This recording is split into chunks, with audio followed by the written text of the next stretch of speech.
آیا در هنگام برخورد با دیگران به زبان بدن خود توجه دارید؟ بدن ما زبان مخصوص به خودش را دارد و در برخی مواقع از کلماتی استفاده می کند که خیلی مناسب نیست. اگر به زبان بدنتان اهمیت نمی دهید، وقت آن رسیده که به اون توجه کنید، زیرا ممکن است با این کار موفقیت خود را به تعویق بیاندازید. سلام دوستان عزیز، به کانال ما خوش اومدید. لطف کنید کانال رو سابسکرایب کنید و ویدیو رو لایک کنید، چون لایک کردن شما باعث میشه که این ویدیو به افراد بیشتری پیشنهاد بشه. امروز میخوایم راجع به 15 اشتباهی که زبان بدن افراد موفق از اونها دوری میکنند رو برای شما بیان کنیم. اولین موردش اینه که خمیده بودن نشونه از بی احترامی و بی توجهی هست. این حالت به طرف مقابل شما نشون میده که خسته اید و تمایلی به حضور در اون جمع ندارید. قطعاً هیچ کسی به رئیس خودش نمیگه من نمیدونم چرا باید به حرفای تو گوش بدم، اما وقتی حالت خمیده و خسته به خودتون میگیرید، این حرف رو به اون میفهمونید. در واقع این مفهوم رو با زبان بدن خودتون به اون طرف میگید. دومین، حرکت‌های اغراق‌آمیز. این حرکات نشون میده که شما حقیقت رو بیش از اندازه بزرگ جلوه میدید. پس باید حرکات کنترل شده‌ای داشته باشید تا توانایی مدیریت و اعتماد به نفستون رو نشون بدید.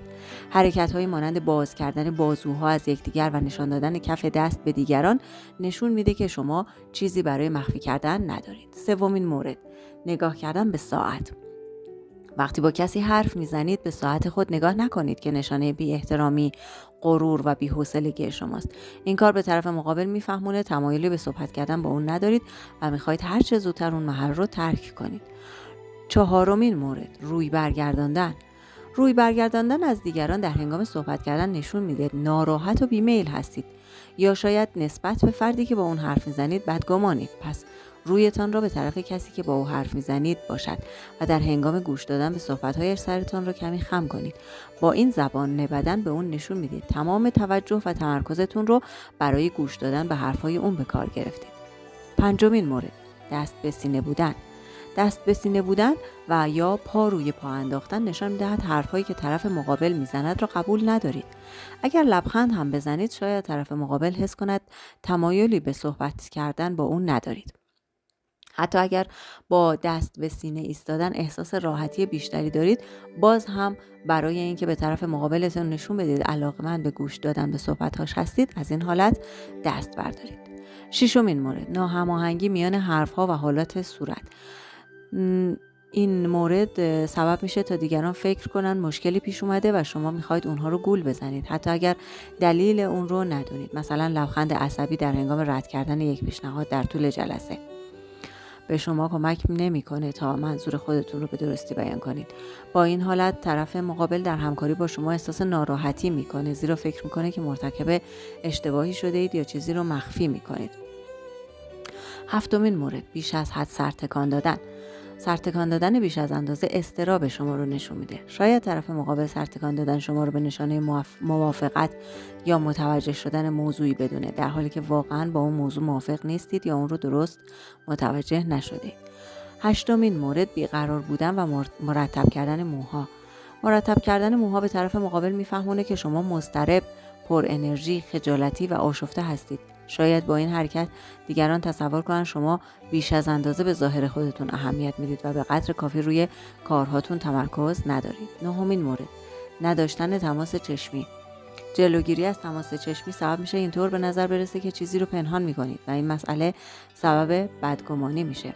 شاید عدم برقراری تماس چشمی نشاننده اعتماد به نفس پایین شما باشه و با این کار نشون بدید که در محل کار تمایلی به ارتباط با دیگران ندارید.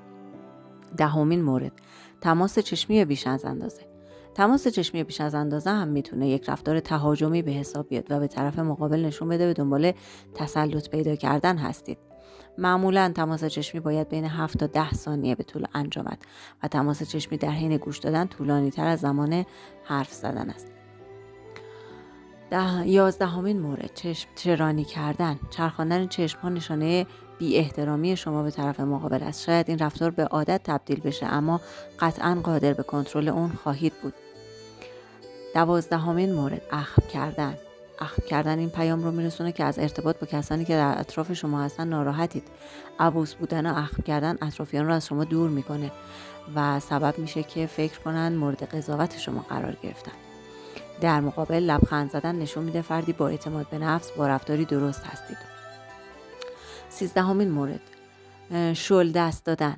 ضعیف دست دادن نشون میده اعتماد به نفس کافی ندارید. البته خیلی قوی دست دادن هم رفتاری تهاجمی برای تسلط یافتن روی طرف مقابل به حساب میاد. 14مین مورد، گره کردن مشت. گره کردن مشت همانند دست به سینه بودن یا پا روی پای انداختن نشون میده تمایلی به حرف زدن با طرف مقابلتون ندارید. 15مین مورد، بیش از حد نزدیک شدن. وقتی بیش از 45 سانتی متر به طرف مقابل نزدیک میشید نشون میدید احترامی برای حریم خصوصی دیگران قائل نیستید. با این کار دیگران از کنار شما بودن احساس ناراحتی بیشتری خواهند داشت. و سخن آخر، زبان بدن اهمیت زیادی در ارتباطات اجتماعی داره.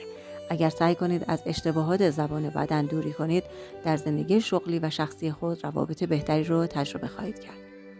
اگر این ویدیو رو دوست داشتید ممنون میشم که اون رو لایک کنید و به دیگران معرفیش کنید. این ویدیو رو شیر کنید.